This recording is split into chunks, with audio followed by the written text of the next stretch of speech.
Hello. There we go. There we go. There we go.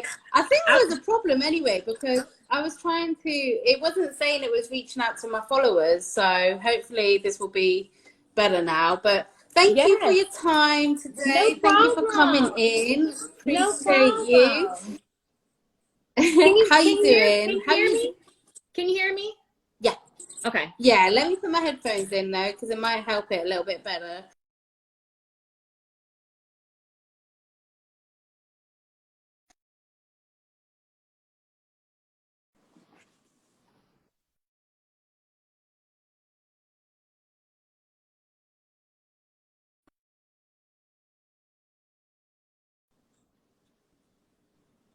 Can you hear me? Yeah, there. Yeah, you froze for a second. You all good? Yeah, I'm good now. You okay? So all ready? Yeah. I'm good. Like I said, this is my first IG interview, so I was a little like, okay, how do I actually accept? Yeah. How do I accept it? I was getting all nervous. Like, okay. We did it at the end. We did it at the end. I swear, it's like Facebook is kind of the opposite for me because I'm not used to going live on Facebook. I do like literally a majority of my artist interviews on Instagram. So yeah, well, we worked it out. You know, modern day technology comes with a very wordy instruction manual, as they say. So, Exactly. How's the weather over there? It's actually got better, but apparently we're supposed to be getting snow this weekend. It's April. I'm like, the heck? No, I say that I'm over in Virginia, and I say that because yesterday it was like in the 40s, and it definitely felt like a winter day. It was so cold. Really? Today it's like probably like, I don't know, like high 50s, mid 50s or something. Tomorrow's supposed to be like in the 70s, so it's crazy. Yeah. I think you guys get like a very similar weather to us in the UK because we get like whenever I've gone over to Virginia, because I go to Virginia like usually twice a year to go to Richmond. So yeah, so whenever but your summers are way too hot. It may be because it's like in a city and stuff that I've been in. I don't know when, because like in London, the city, we have the Thames, which is like the river, and it has a current on it, and it brings wind for some reason. So it's like it's always a little bit cooler and stuff. So, but yeah, as I was saying to Megatron, the guys, Diggs and Brandon, like I would love to see you guys come over. Like we're opening back up again, so great news. Look, you let me know. You set it up, I will be over there. I've actually been to London. I've been overseas several times. Yeah. My first time going overseas when I was in high school, I played basketball. And so my first opportunity to go overseas was for basketball. And I went over here. Over here? Yeah, well, so when I first went overseas, I went to London. When I first went overseas, I went to Holland. Oh, okay. In Amsterdam. And then one of my birthdays, I was able to go to London. So I've been to the London Eye. I saw Big Ben and all that good stuff. And Georgia food. God, we actually stayed in Oxford. Oh, okay. So in that's Oxford. Just the outskirts, yeah. Oxford's very old place. Like I think we've got the castles down there, and like crazy thing is I've only been to Oxford like once, and it was for a weird trip. Like it wasn't even to go sightsee. I'm not even gonna say what it was for, but it was basically. It wasn't a pretty trip. So, right. I've seen the buildings there and stuff. So it is actually it's crazy because like we both live in like two different countries, but probably haven't seen as much as we want to in our countries, you know. So but I'm like rushing to come over there, you want to come over here and stuff. So it's crazy how the world works these days. Yeah. So, but yeah, it is what it is. But hopefully, like we can get like the whole team over here and stuff.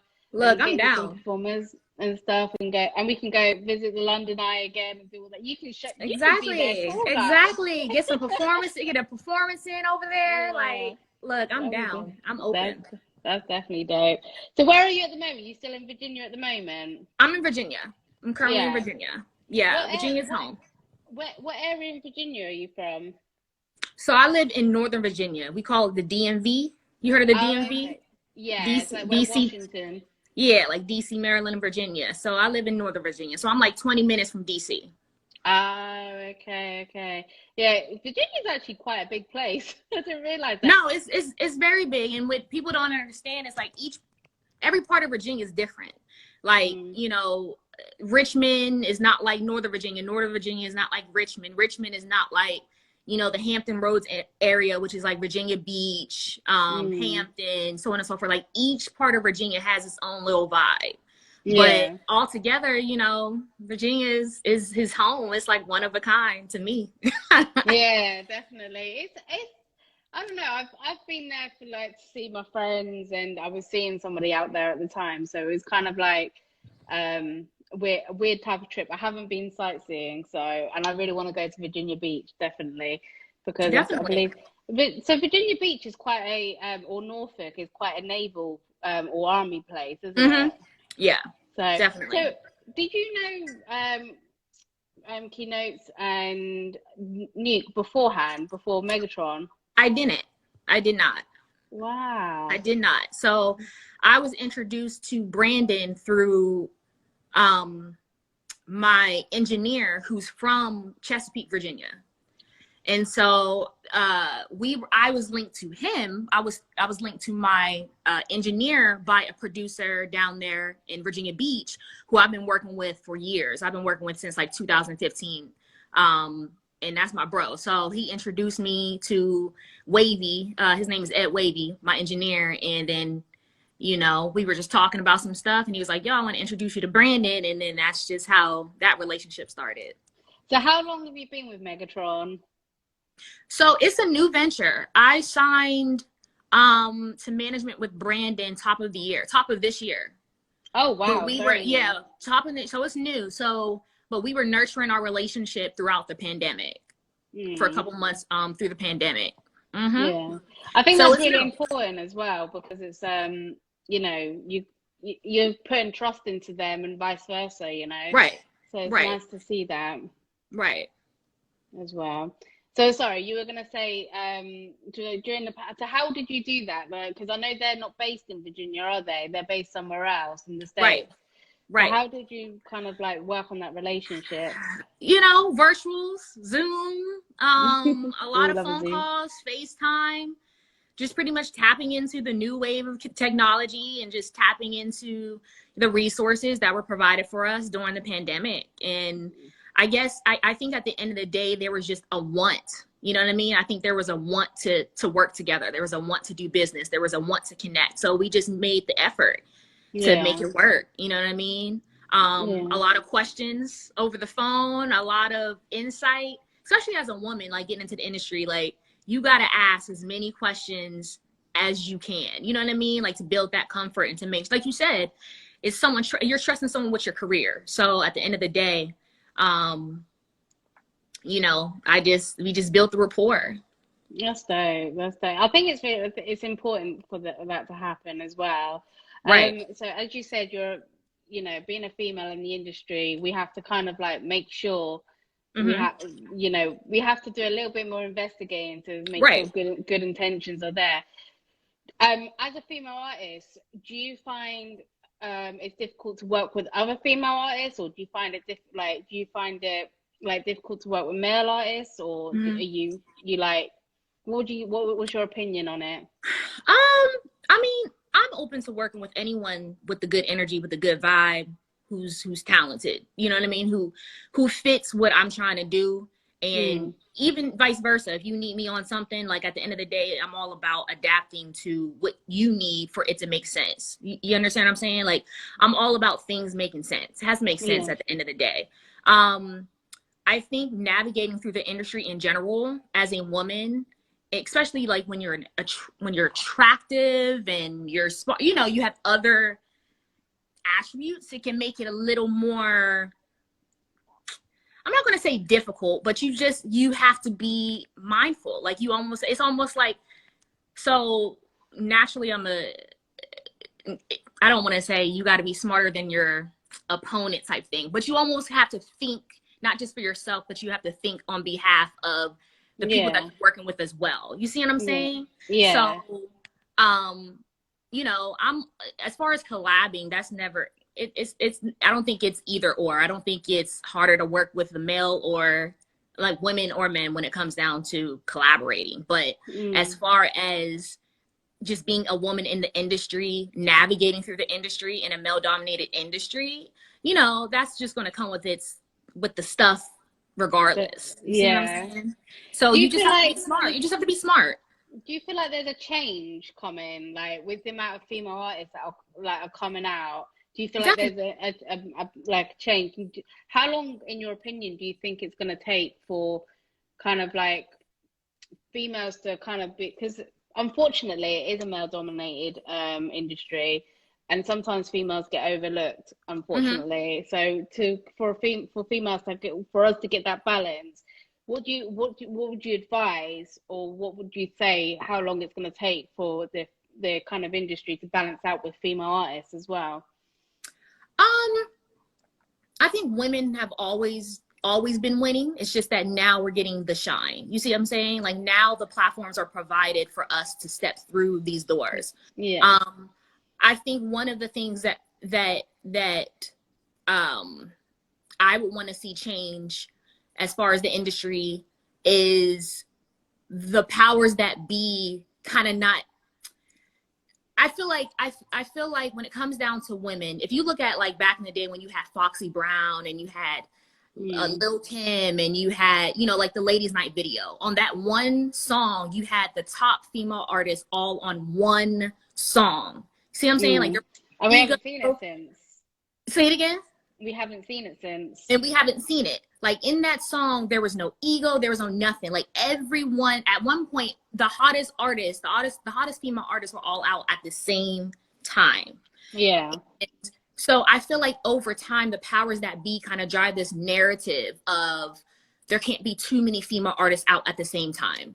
Or they drive this narrative of they got to compare, they got to compete, they got to this, they got to that. So I just think women just need to understand that agenda is something that we don't have to follow that agenda. Like you can you know what I'm saying? Like you can get on like me as an artist, I plan on coming out and putting together opportunities like that. I want to collab with all the hottest female artists. I want, you know what I mean? And so I think as long as women just understand that, to answer your question, yes, this is our time, period. Not just in the industry, but just in general. Yeah. And I feel like it's our time as long as we know and we grasp that it's our time. Yeah. That. You know what I mean? I feel like women empowerment together is becoming more powerful now, and the message that they're trying to deliver, and especially through music as well, like collaborating together as artists, right. You know, it's gonna send that message out to be like, hey, you know, we got this, regardless what you men say. Like, I'm not saying like with men artists as well, salute to you, but you've had the industry shine for a long time. Let the females come now, you know? Right. And I think that's, you know, I've done other interviews, and one of the questions they asked me is like, man, you're not like Megan Thee Stallion, or you're not like Cardi, or you're not like, almost like a comparison. And I always switch that up and say, no, like at the end of the day, you can listen to all of us all in one day. Like at the end of the day, me and Dinero is another option. That's it. I just want to be another option to your playlist when it comes down to female artists. Because if you notice, when it comes down to male artists, they just allow male artists to just come out. That's why you can have a Miguel, then you can have a Wale, then you can have a Kanye, then you can have a Jay-Z. You have like a Maxwell. You can have all these different male artists. But when it comes down to female artists, it's almost like they try to just keep us in this little like, they don't want to have options at the same time. Yeah. Like nah, that's getting old. That's exactly. Old. I think it would be dope to see like all, like, because thinking about it, where you said it, if you look at the chain reactions and things, whenever another female artist in the mainstream industry comes out, like they're known but not as powerful as Right. the female artist that is out at that time. There always seems to be like beef going on, you know. So Right. it's kind of like, you know, they play each other off each other and stuff like that. But we need to basically stop doing that and be like, nah, we're gonna come together. You know, you've had your shine, you're gonna continue to have your shine. I'll shine alongside you. That's what we need to get to. So definitely, I love, that's why I love doing artist interviews with females. And the crazy thing is like, it took me a long time to get female artists to come forward and do interviews with me. It took me a long time. Really? Because yeah, it's like some of the female artists I've come across either are shy, or they just don't want to, they are afraid of what the kind of clapback is going to come from it and stuff like that, which is really sad, because that's how the industry is being portrayed. Like, the female artists are being downplayed, but they are actually more powerful than people think, you know. So I love it. And like, you're definitely you're in that, you've got that powerful movement. So you rap and you sing, is that right? I got some vocals. See, so before I was a solo artist, I was in a duo. I was in a group. I was in a male female duo. And we had this idea, this concept called HipHop, HIPPOP. And we came up with that because like he loved hip hop. Like he was the engineer, he was our producer as well. And he pretty much like incorporated the hip hop and the rapping and da da da da da. And I grew up loving pop music, like hip hop. Oh wow!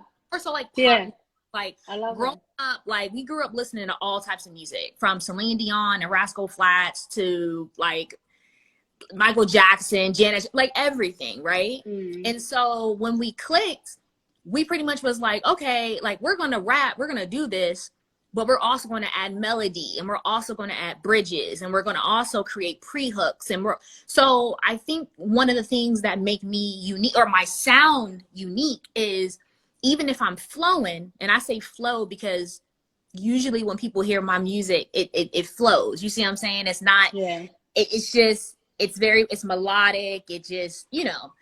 And so for me, when I rap, I still structure my music like an R&B artist, like a singer. So I'll still have, you know, I'll still have my verse, but then I might add a pre-hook, or I might add a bridge, or I might add melodies like under when I'm rapping or flowing or this and whatever.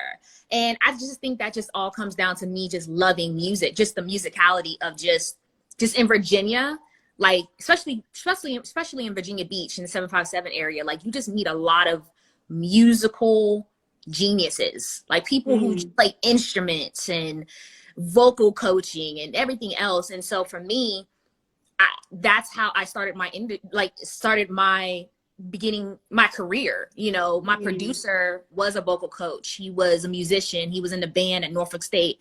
So right off top, like I was like, okay, we're going to create songs. Like, I ain't just going to rap. That's why I consider myself an artist. Because I feel like when you consider yourself an artist, like, that's what I was going to ask you, is what genre would you say you're under? But being an artist with multiple genres is like, you know, you just end up. You said genre? Say it one more time. I'm sorry. I was going to ask you, what genre would you say you're under on the kind of genre list? But if you're an artist, like you said, you're an artist, you can probably hit different genres, especially if you can do hip hop, rap, and you can do pop as well, because they are all like, those three genres are basically genres that circulate. Like, you know, at the moment, I feel like it's a bit like hip hop is more, no, actually, pop music is popping more than hip hop. But like only a few months ago, it was hip hop. So when you're able to hit those rounds consistently, that makes you so versatile as an artist as well. So, but I think that's key. I think that's key. Like, I feel like when you consider yourself an artist, or when you tap into just being an artist, I think that's just saying, like, you leave yourself open to your gift. Like, you just leave yourself to wherever the gift takes you. You see what I'm saying? And I feel like when you do that, you know, you're open to tapping into different genres. You're open to collaborating with different types of artists. Like, you can go from a studio version of an album to possibly an acoustic version of an album, or you know, I love that. And so I feel like when you just, you know, look at yourself in that way, there's no limits. I'll say that. No limits. Over in London, or UK, we love acoustics. We absolutely love acoustics because we can feel that music a little bit more raw, that rawness of the music more than what's recorded. So do you feel like Virginia has a lot of talent but it's just unheard?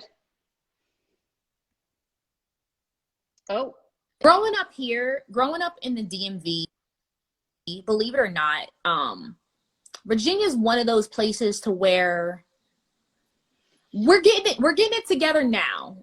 But growing up, especially being a creative, I was always told I had to leave Virginia. I was always told I had to leave Virginia in order to make it, leave Virginia in order to get on, leave Virginia. And that's what I did. At the end of the day, I moved to Atlanta. I was there for like a year and a half. It was a dope experience, but it was a learning experience at the end of the day. And I ended up coming back, but I came back stronger. Like, I came back understanding, like, you know what? Like, I didn't necessarily need to leave Virginia in order to connect. I just had to learn how to utilize my resources in Virginia. You see what I'm saying? And just understand that me being in Virginia doesn't stop me from getting to the UK. It doesn't stop me from getting to LA. It doesn't stop me from getting to New York. And so now I'm in a position to where I'm navigating Virginia a little differently. Now I'm pushing to use more resources in Virginia. If I have an opportunity, like right now I'm in the process of shooting a visual. I'm shooting a visual album, and I could have shot and I could have shot it in Virginia Beach. I thought about shooting it in Atlanta. I thought about shooting it in, you know, other places. But I was like, you know what? Like, I want this to be my first big production, or my first production home. You know, I want to utilize my friends. I want to utilize people I know. I want to tap in. That's good. That's really good. Yeah. To my territory. You see what I'm saying? And, you know, so Virginia, it can be tough because there's a certain standard, like it pushes you a certain way, you know, but you know, it's kind of like a mindset like New York. Like, if you can make it here, because it's a hustle and bustle, you can make it. Got it. Yeah. Do you feel like the internet helps that as well? Like, with the fact that, you know, especially the fact that you had to network with Megatron's, you know, Brandon and Young Diggs. You know what? I keep having to remember his name because he's called Gary on Facebook. But no, so yeah, so basically, like, you've had to build that relationship virtually as well. So put that aside for a second. Has that helped? Have you done that, like, especially in the last 12 months or however long this lockdown's been going on? Have you been, like, has the internet basically impacted how you network with people? Has it taught you more and stuff like that? You know, prior to the pandemic, we were already in a digital world. You know what I mean? I think that the pandemic, for me, I think the pandemic kind of pushed you to see if you really want it. Like, to see if you really want to connect with this person, to see if you really want to hang out with this person, because it forces you to take extra steps. You see what I'm saying? It forces you to actually log on, do this, do that. You see what I'm saying? And most people, I feel like the internet I feel like the industry from a digital standpoint definitely has made it easier for you to, like, anyone can sit at home and get on the computer and become their own manager or create their own label just sitting at home on their Mac computer and distributing their music and this and whatever. So yes, it's made it easier easier for you to distribute your music and so on and so forth. But I also feel like the internet has also made it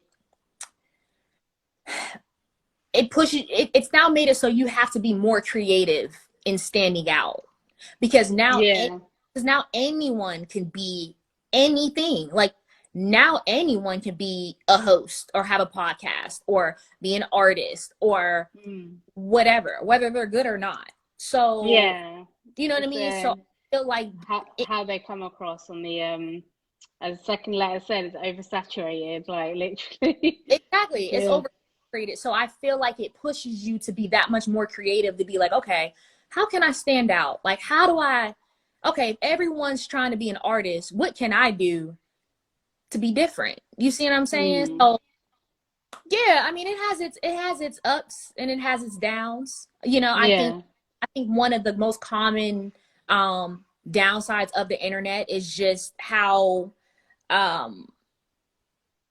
easy it is to just be absorbed with everything, opinions, thoughts, negativity. Yeah, definitely. Stuff, you know what I'm saying? Like there's no filter. So you have to tap into yourself and create your own boundaries and create your own filters and create your own, you know what I mean? So and already in the industry, you have to kind of do that anyway. So so talking about you just kind of touched base on personal radios and podcasts and stuff like that. So I read in your bio that you did a bit of radio, or you just doing a bit of radio. Is that right? You're a radio personality? Yeah. So I started off, so I graduated from Norfolk State University, and I had my degree in mass communication.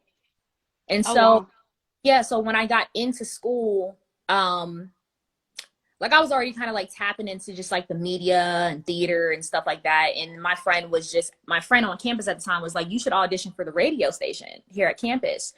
And I was like, okay, whatever. So I auditioned and I ended up getting it. And that's kind of like how I got my name, Nia Dinero. So so that's not your real name? No, this is my stage name. This is my stage name. So tell us about that. Cool. Look, I'm transparent. I'll tell you that now. So I auditioned for the radio station. I was on a college radio station, and at the time I went by on the station, I went by Nia Soul, Niasoul, kind of like a spin-off of the genre neo soul. And so like, let's just call her Nia Soul. And so then I went by that for a minute, and then once I got into my group with my partner, with Dreams, we just pretty much was like, you know what, let's turn Nia Dinero into like a superwoman and give her a first and a last name. And I had already had Nia, obviously, and we were just all talking like, okay, when you think of success, what do you think of? And I was just think, you know, money, this, that, da, da, da. And they were like, okay, money. And so then we got Nia Dinero. And then, but over time, it became more than just money and all the other stuff. It's more of like a state of mind. It's just an idea and a concept of just like knowing your worth at the end of the day. You know what I mean? Sophistication, quality, edge. Like it's just what I stand by at the end of the day. I love it. I love it. Like I was literally legit thinking it was your actual name. But I love the concept behind how you got the name, and that everything just fell into place then. Like, because I was gonna ask you, like, are you Spanish or are you like? Because dinero is money in Spanish, isn't it? I think it's Spanish. So that's why I was like, are you Spanish? Are you? No, I love it. I love the concept behind it. Oh wow. Yeah, so I did radio. Even when I was in Atlanta, I did a couple air checks. I did some radio here in DC. So there's certain things that I just naturally love doing. Like, you can see I'm a talker. So no, that's what I'm like. What star sign are you, by the way? What's my sign? Yeah. There we go. I'm Aquarius team. When's your birthday? 5th of February. February what? 5th. Guess what my birthday is? When? February 3rd. No! Oh my God. That's why. I love it. Yes, ma'am. I was like, oh, like you're a whole, because I've seen you pop into some other interviews as well, and I see your comments and stuff. Because I try not to focus too much on the comments sometimes, because it can get a bit distracting and stuff. But yeah, I love it. Oh my God, that explains everything. Yes, yes. I think I have like half of my family's like Aquariuses. Like I'm an Aquarius. My sister, her birthday's February 15th. My dad's is February 11th. My God. February 4th. So it's a whole bunch of thinking and emotion and spontaneity and creativeness. Yeah. You know what though? I find that our star signs, right? No lie, right? I feel like if you say you're an Aquarius, if someone says what's your personality like, and you say you're Aquarius, they'll understand straight away what your personality is like, because every Aquarian that I've come across, like there's no you're either this end of the spectrum or you're this end. You're literally down the middle. We're emotional roller coasters. We love to talk, we love to socialize, but we wear our hearts on our sleeves. We're creative. We like to inspire people and be inspired, you know? So I'm just like... Well, you know, they say Aquarians, you know, we actually hold, like, we actually show traits of all the signs. Yeah, I've been told that before. Humanitarian. I think there's a lot of misconceptions when it comes down to Aquarians, though, like Aquariuses, though. You know, how they say that we're detached and we're this and we're that. I feel like a lot of people see that and they just think that means like, that just means we'll literally like 1 minute we're here and another minute we're like, screw you. And that's not what it means. You know what I mean? So like, I think we're very protective people. Very intentional. What did you say? I was saying I feel like we're very protective people. We're very protective of the things that we love, you know? Exactly. All the time. Like when I'm in something, I'm in. Like when I'm in, I'm loyal. I'm this, I'm focused. We're in, we're committing, we're in. When I'm out, I'm out. You know what I'm saying? And I think that's what that detachment idea comes into play. It's like, it doesn't mean I'm going to be here today and gone tomorrow type vibe. It just means if we're committing, we're committed. If we're in, we're in. When it comes to business or whatever, like we'll lock in. But I love it. Oh my God. This explains so much. We could sit here in silence and know what we chose. we gotta share it to the people, you know? I'm gonna go through some more questions with you. Sorry, I just got so distracted there because I love it. I love it when I find a fellow Aquarian. We're strong. So what would you say your creative process is when it comes to doing the music side of things, like when you're creating your music? So okay, so we're gonna put a little scenario together. You go into the studio. Okay. What do you do first? Do you just pick up the mic and go with the music, or do you write down first and go with the music, or do you hear the beat and then write? What's your creative process? So here's the thing. There's determining factors, right? Now, if you're going into an in-house situation where it's just literally you, like in-house situation could be something as simple as like someone having a setup and you're going over their house and you're recording or whatever, or you're just at their spot, you know what I'm saying? And it's more like it's in-house. It's not the pressure of you're paying for this and that and this and that, and you're working by the hour. I'll say that. Right? Oh, okay. So now, like a professional studio in comparison to in-house. Right. Yeah. Right. Now, when you're in an in-house situation, that depends, because it can literally just be like, just come with your pen and paper, and you guys just both sit and create. And you guys just go off of like, let's just create. You know what I mean? Now, when you're in a more professional studio session, because you're paying for the hour and sometimes you're paying a lot of money for your session, I'm the type of person where it's like, I'm getting my song together. So when I go into the studio, I already know where I want to start. I already know, okay, we're going to start on the hook first, or we're going to start on the first verse first. Like I'm strategic and I'm a planner. So I'm already trying to get my song and everything together. So, cause my mindset is, if I come and I pay for 5 hours of studio time, I am not leaving the studio session with one song made. Like I'm leaving the studio with at least 2, because 5 hours is a long time. Definitely. It really is. Like I can leave the studio and probably leave with 2 or 3 songs in 5 hours. And that's if I'm working with someone that's just as like on it. You know what I mean? So yeah, so my process is just to have everything done to where by the time I get into the studio, I'm locked in, and I can, you know, I'll sometimes hit up the producer and the engineer ahead of time and say, look, when I come, can you have this pulled up? Or when I come, I want to start on the hook or whatever. So then by the time I come in, they know what it is. I'm a candles person. I love a good candle. I love a good vibe. Never record hungry. Never record on an empty stomach. Your stuff out terrible. So, you know, I got to eat. Yeah. And that's what I was going to ask you as well. What's your kind of like top, if you could give artists advice, what would be the three top, what would be the three top tips as an artist? Like what to expect as an artist that's up and coming? Like what would be the qualities that you feel that would be looked for? So for example, when you went to sign to Megatron, what's the qualities that you were looking for in them, and vice versa? I think one of the things is just to be honest and truthful with yourself, and be very clear about your vision, to be very clear about what you want.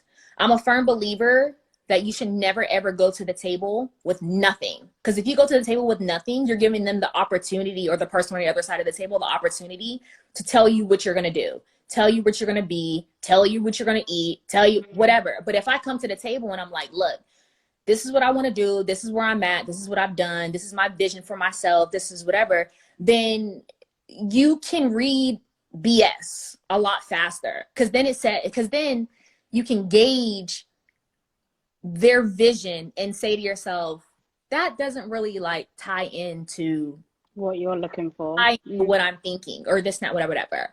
Now, so yeah, so honesty, be honest with yourself, know what you want, be what you want. Secondly, I would say, oh, I'm sorry. What's the last thing you heard? Secondly. Oh, secondly, I would say, so someone told me this and it just stuck in my head. And they told me, remember that success is not static. And what that means is, a lot of times we look at success, you know what I mean? A lot of times we look at success as this finish line, and we have to get to that finish line.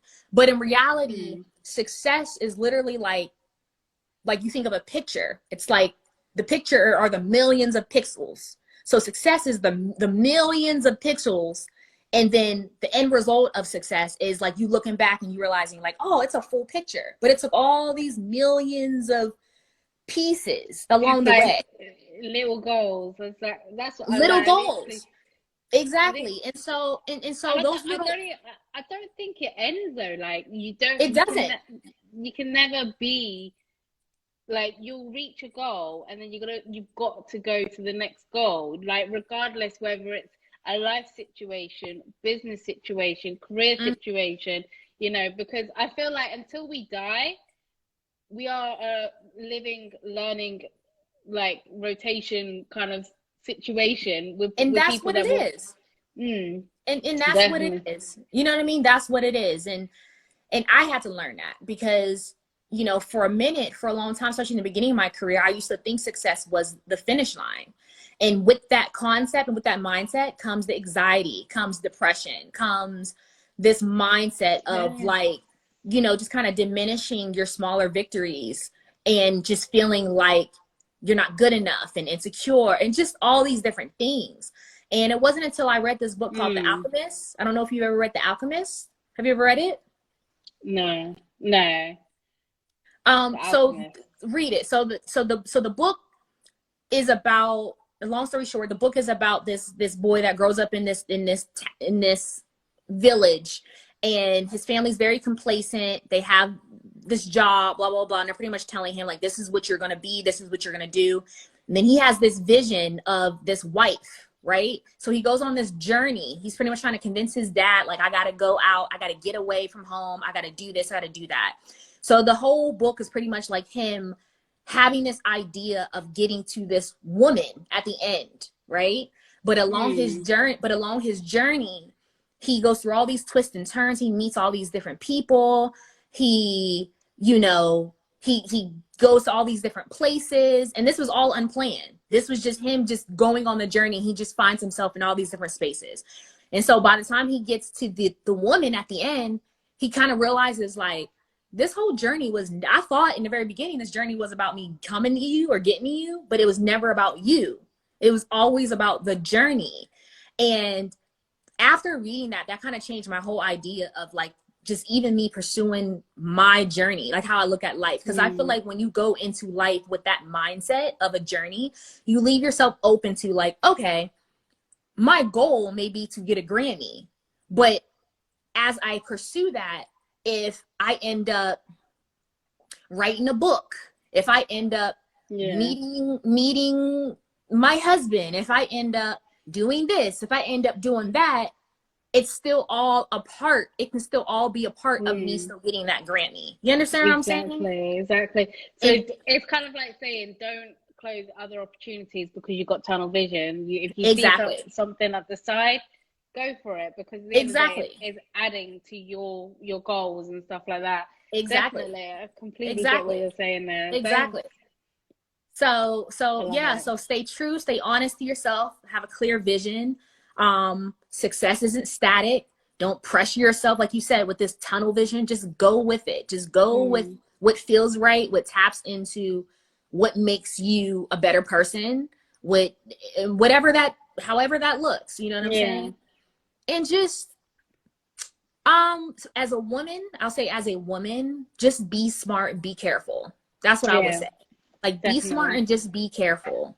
And like you said in the very beginning, like we talked about, just know that we do have power, and don't allow, you know, whoever powers that be, whatever, take away the opportunities for a different narrative, which is a more healthier narrative for the female artist. You see what I'm saying? Like, if you have an opportunity and you have a dope interview, you don't have to, it doesn't matter if they push you to do it. You don't have to get on the interview and talk bad about the next female artist or this, that, this, and that, this, and that. If they ask you these questions, okay, they're going to ask you the questions, but you don't have to, indulge in it and just be the bait. You understand what I'm saying? Like, be smart. Sometimes, so for example, like, if you go for an interview with someone like Jason Lee, you know what to expect from it, you know? Right. Because of the type of person he is and the clout chasing that he does, you know. Breakfast Club, you go for an interview there. With Charlemagne, you know what to expect. Right. Exactly. So already know what you're going to do and know what you're not going to do. And just be okay with that. And that's why I say you got to know what you want, have a clear vision. Because if you don't, then you'll get on certain platforms and stuff and you'll just fall right into the bait. Yeah, exactly. You know? And that's also the whole point. And in the industry, being in, not even just music industry, entertainment industry, you have to have a tough skin. You have to be strong with certain, because especially as not unfortunately, it's fortunately at the same time, is as a woman, you still need to have that strength, because unfortunately you get more battled and overlooked and stuff like that than like a male artist and stuff. So yeah, definitely know what to expect when you're going into an interview. That's really, and I think it's important. Like, I don't really watch too many interviews because I do them myself. I have my own layout of interviews because my prerogative is to make sure the artist feels comfortable, and that's it. So, and I put my little bit of personality into it, and I think it's important. I'm not about clout chasing or anything like that, because I want to get to know you as an artist. But some interviewers will just be like, they will push buttons because they want that clout and because of the views and stuff like that. But you know, it's just what it is, really. I've got a couple more questions before we wrap this up. I know we've nearly up to an hour. So, no, you're good. You know. So if you could open up for any artist, who would it be? If I can open up for any artist right now, I would honestly want to open up for Bruno Mars. Oh, I love him. I would open up for Bruno. He's so, like, his versatility is crazy. Like, he taps into so many different genres. He just seems like just a dope person to be around, like, to learn from. Like, you know what I'm saying? His showmanship is dope. Like, I would definitely want to rock with it's crazy because a lot of people say my son looks like Bruno Mars. Really? Yeah, because he's got the afro and stuff like that. So they're all, I think that's all. Well, his face is very similar to Bruno Mars as well. So I didn't birth Bruno Mars, by the way. I didn't birth him. And if you have you got any other performances coming up at all? Like with the pandemic opening up again and stuff like that, have you got anything lined up? So right now, the main focus is, building my visibility as a new artist. Interviews like this. Like I said, I'm in the process of shooting a visual album. I'm in the process of pushing out another album. We're actually going to drop a deluxe version of Just For Now, which was the EP that you were just listening to. So we're actually going to relaunch it as a deluxe and add a couple more songs. We're also shooting a visual album. So you're just going to see a lot more of me, just from interviews to, I plan on tapping into some acting this year. Working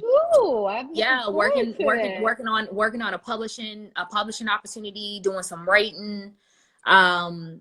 So yeah, man, skies is the limit. Like I said, it's time for new artists, for new female artists. There's room for all of us. And I'm coming in. Like, I'm coming in. So if anybody wants to hit you up and like contact you to book you or to like, for interviews and stuff like that, who do we go through? Is it Megatron? Is it Diggs or Brandon that manages you? Brandon manages me. Yeah. Okay. To get in contact with me, I have my website, niadinero.com. There's a contact section. I also have Brandon's email in my bio on Instagram. So my website or Instagram. Cool. Are you on any other social media platforms? Yeah, I'm on all of them, really. Facebook, Instagram, Twitter, and of course my website. Yeah, exactly. Well, that's dope. So we can get in contact with you if anybody wants to like feature or collab with you or anything like that. Definitely. They can. And like I said, anytime y'all have something over there, any opportunity I have to use my passport, I will use. I know my time's are looking low. I'm like, I think I've got 4 years left on my passport, so I'm like, I need to use it. Like, we need to get those stamps up, That's what I'm saying. So, and it's all about building at the end of the day. So definitely. And before one final question, do you want to give any shout outs? I want to give a shout out to, honestly, just everyone that's just been rocking with me thus far.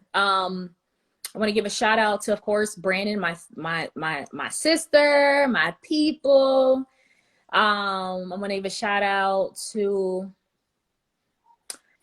everyone that's just been rocking with me. Like, seriously, like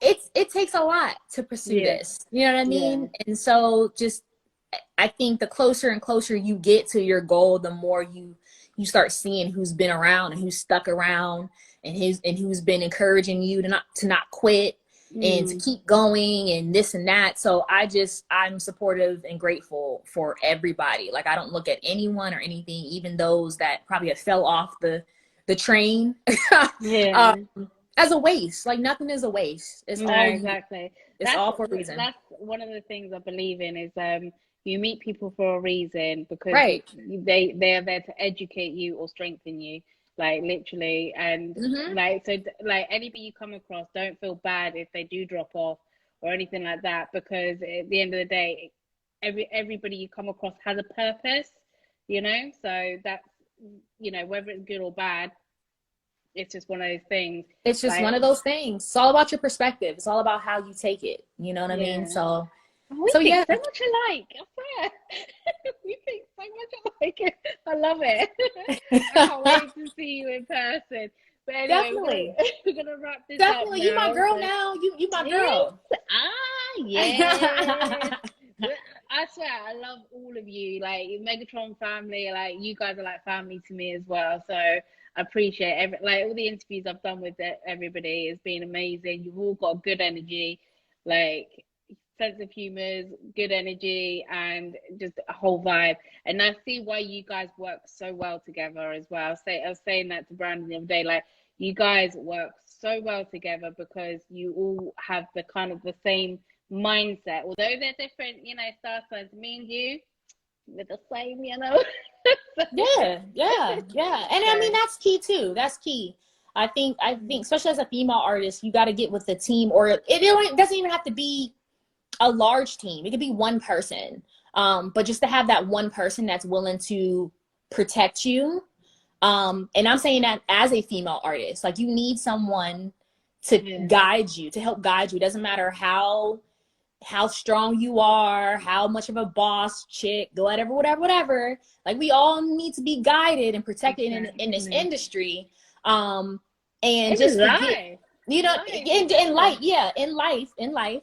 And, just to be in a situation to where Brandon understands what I'm trying to do and also what I'm not trying to do. And he's still like, okay, yeah, all right, let's do this. Because you meet a lot of people who are like, no, you're going to do this. This is what you're going to do. It doesn't matter if you're comfortable or not. And so I'm grateful to be in a position that I'm in, definitely. That's great. That's really good to hear as well. So like, obviously, the situation that before, like when I met Megatron and stuff like that, we had a situation and they were so supportive of it, and they were just like encouraging me and stuff like that. So it's really good to have a team like that as well. But definitely we're all gonna catch up. We're gonna have a little meet up. Either I'll come over there or you come over here. It's more likely that I can come to Virginia as well, so I can see all of you. Okay. So Brandon and Diggs are gonna have to come down there. I don't know where they're based. They're based in New York, aren't they? Say it again. Are they based in New York? Is it New York? Who? Brandon. No, Brandon's in St. Louis. Oh, okay. I don't know. Yeah, I don't know where Diggs. I don't know where he. I don't. But one way or another, we can all catch up and stuff like that. So yeah, but definitely. Definitely wrap this up now because we've got about 3 minutes until when I was up, and I think that this thing shuts off after that. So appreciate you for coming through again. We will stay in contact, definitely. I'll get this uploaded onto my other platforms as well. But I'm glad to say this is the first Instagram interview. Exactly. It's my first one. But I thank you. It was fun. Thank you so much. No problem at all. Thank you. And I'll speak to you offline, okay? Okay. Thank you so much. Enjoy your day. All right. Bye. Bye. Well, guys, that was Nia Dinero. And you now know the story behind her name and the concept. I love it. But anyway, guys, thanks for tuning in. We will be doing another interview in about an hour's time with another artist. So please do come back and stay tuned. And I will catch you guys later. This is Mimsy UK Official signing out. Bye.